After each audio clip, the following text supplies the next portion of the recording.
and welcome back to my channel.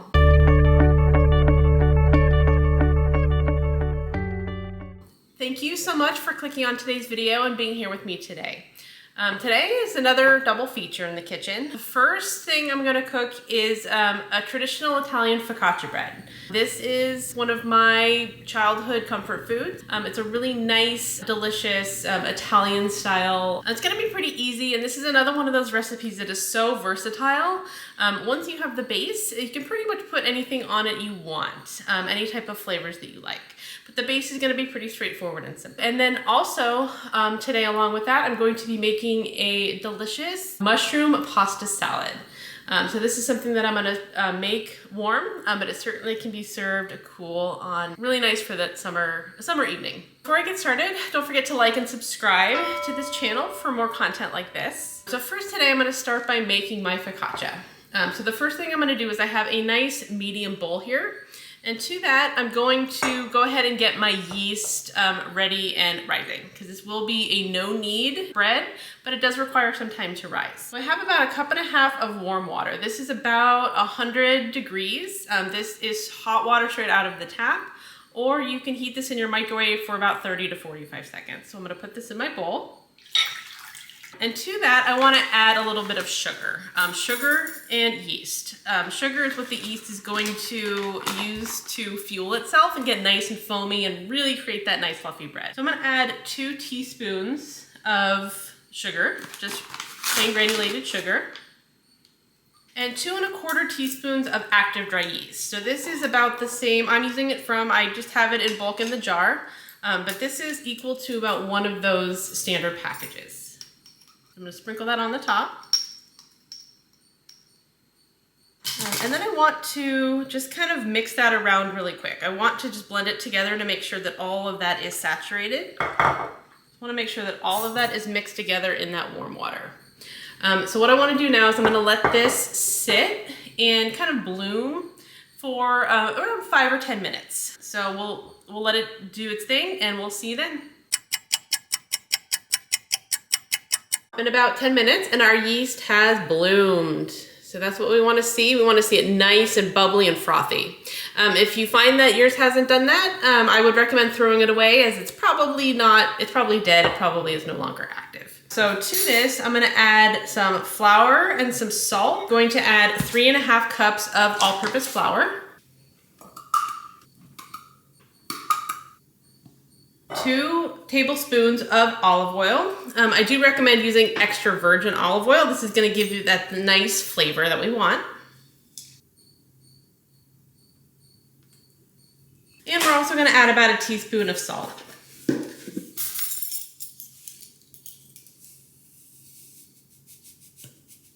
All right, and then we want to just mix this up. I have a rubber spatula. We're just going to mix this together. The goal here is just to mix everything till it's just blended.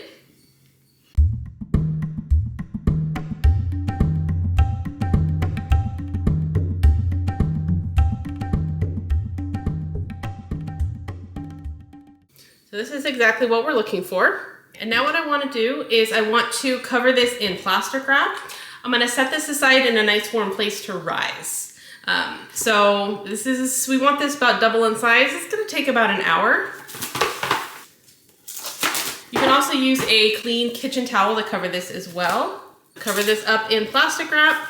I'm going to set this aside and we'll see you in about an hour. Okay, it's been a little over an hour. It's been about an hour and 10 minutes or so. And our dough has definitely risen. It's beautiful. It's at least doubled in size. So it is a nice puffy sticky dough. So now what I want to do is I'm going to add some oil and I'm going to lay it down in my pan that we're going to use for baking. Here I'm going to take some extra virgin olive oil. We're going to get a little bit messy. I'm going to pour maybe 1 tablespoon or 2 in my pan. And I want to just use my hands to rub it all over the bottom. So kind of rub it all over the surface where we're going to have that bread.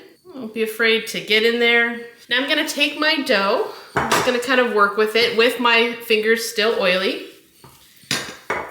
Dough will deflate a little bit and that's fine. So I'm going to go ahead and I'm going to place my dough right in the middle. And then we're just going to push it. What we're doing is we're just going to push the dough out to the edges of the pan. It doesn't have to go all the way to the edge. It will move a little bit as we bake it, but this is when we want to just spread it out. Start from the middle and just spread it out in our pan. All right, so once I've done that, did a pretty good job trying to make it as even as possible and all the way to the edges of the pan. I'm gonna go ahead and I'm gonna wash my hands and we're going to set this for a second rise. I have covered this with plastic wrap again. And I'm gonna go ahead and I'm gonna set this for a rise just one more time for about 45 minutes. All right, and one thing I'm gonna do while I'm waiting for that second rise is I'm gonna go ahead and I'm gonna make some garlic infused oil. This is definitely an optional step. You can definitely put garlic on the focaccia. You can definitely sprinkle garlic powder, but I think this adds a little bit something extra. So I have a head of garlic. I'm gonna go ahead and I'm gonna separate just a couple cloves. So I'm gonna start by putting just maybe a couple tablespoons of my olive oil in a small dish. This is what I'm gonna use to push the dough when it's done rising for a second time and then spread on top. So I have a couple cloves of garlic here. And I have a knife, and very carefully I'm just gonna lay the knife on top and just give it a good smack. We're gonna release the garlic from its housing and it's gonna automatically crush it. Really, really easy. We're gonna go ahead and we're gonna place it in the oil. Take that clove, lay a knife on top, just down in one quick motion, and we have peeled and crushed our garlic all at once.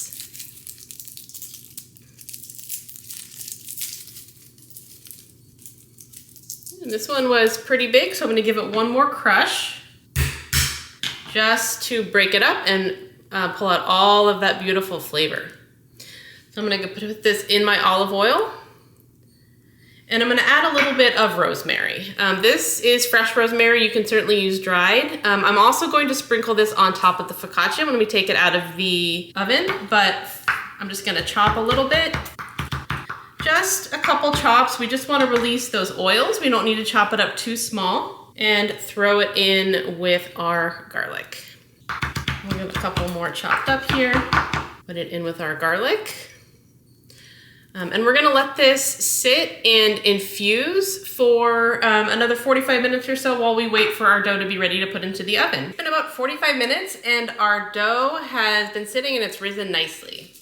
So, and I went ahead and during the last maybe 10-15 minutes, I went ahead and preheated my oven to 425 degrees Fahrenheit to go ahead and get it preheated to ready to bake our focaccia. So now I'm gonna unwrap and I'm gonna, actually this is my favorite part of this process. So now I have my bread and it's risen again really nicely. So I'm gonna take my olive oil mixture that I made earlier. So it's infused with that garlic and rosemary. You don't have to use rosemary, or you could also use any type of herb that you want. Oregano would also be good, or thyme. So I'm gonna go ahead and I'm going to pour a little bit of that oil on top. If we get a little bit of garlic on there and rosemary, that is perfectly fine. We're gonna go ahead and we're gonna spread that out on the top. I'm gonna go ahead and I'm gonna start poking into the dough. So just leaving those fingerprint holes all over the dough. This will help to deflate it a little bit and then give it that nice, beautiful flavor. So just poke it a little bit. We've got those beautiful indents in our bread. And now I'm going to prepare what I'm gonna put on top of my focaccia. So along with some rosemary that I'm gonna cut up, I'm also going to put tomato on top. This is absolutely optional. You can really put on any toppings that you would like.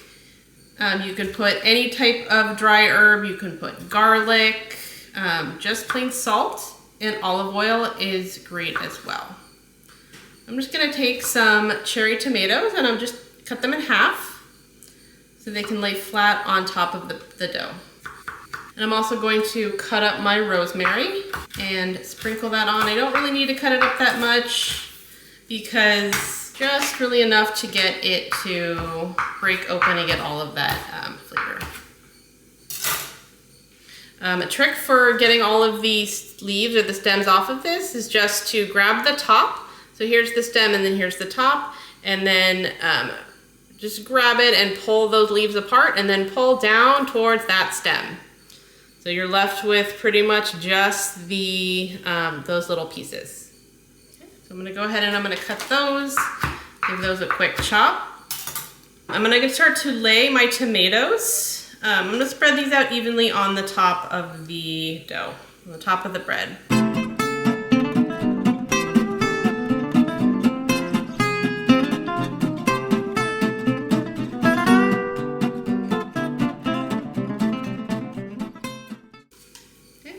And then I have my rosemary that I've cut up, and we're just going to go ahead and we're going to sprinkle that on top. A little bit of the rosemary. I do want to just kind of push the rosemary in just slightly, just to make sure that it's coated with oil, as I want to make sure that it doesn't burn. We are putting it in a 425-degree oven.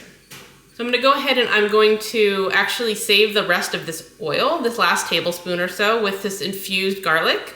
And we're gonna use this to spread on the top after it comes out of the oven.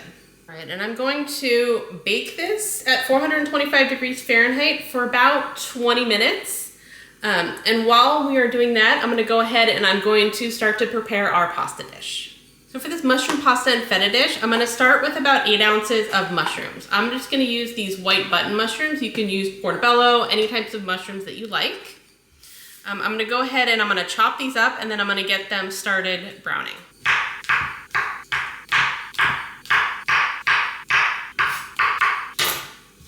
So here I have a skillet that I set to medium heat and I put in a little bit of butter. And this is what we're gonna cook our mushrooms in. So I'm just gonna drop them in. I'm gonna add a little bit of salt just to get them going and add that nice flavor. And I want to cook these down until they're just a little bit brown. While I'm waiting for those to cook, I have about 5 cups of water that I've put on for a boil. This is going to be for our pasta.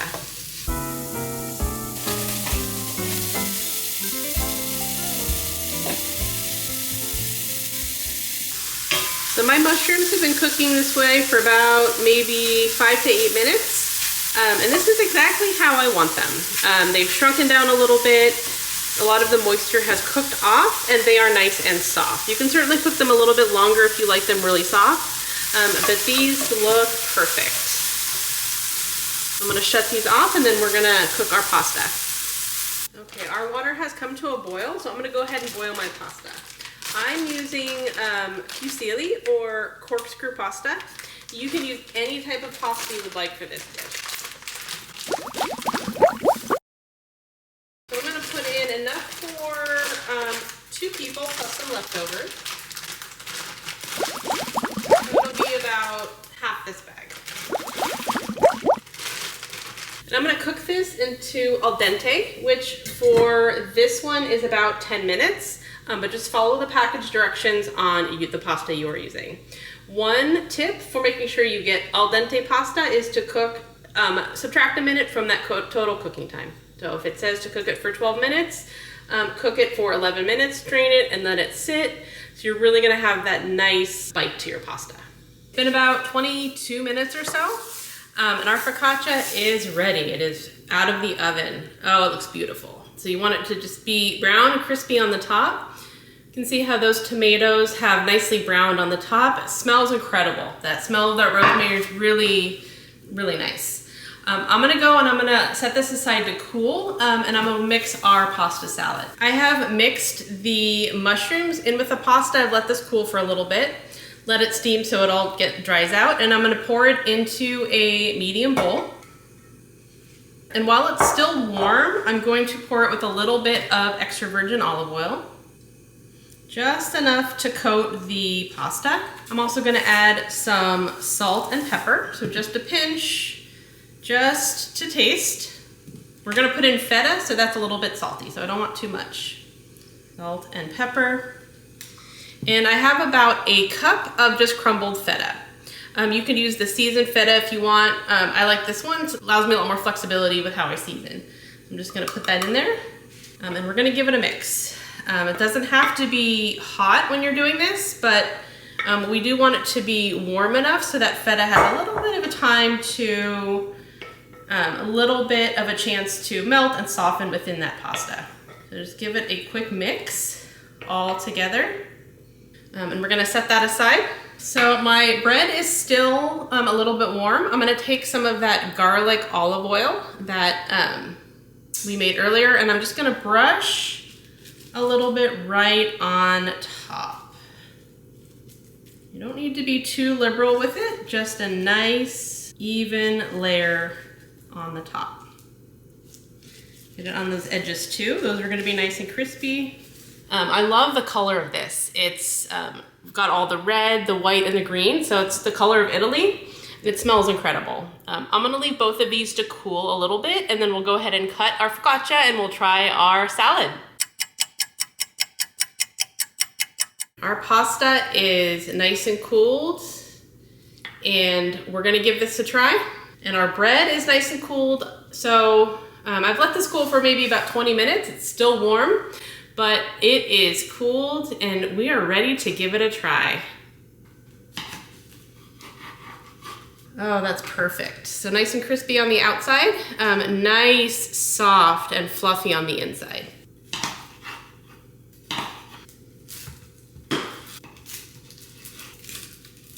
That looks delicious. So we're gonna serve up some of our pasta. You can also add some tomato to this, and that would really give it a nice crisp flavor. And we're gonna go ahead and we're going to give our bread a try as well. All right, let's start with the focaccia.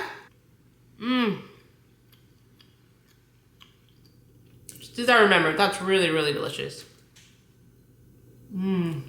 With that really fluffy bread. Really nice rosemary infusion. That is delicious. And it's really crispy at the end as well. Let's go ahead and let's give the pasta salad a try.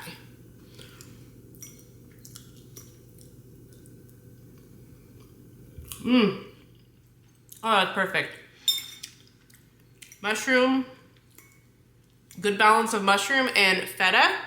And that olive oil is just enough. You really don't need a lot of dressing. You could sprinkle a little bit of vinaigrette, but this is just enough.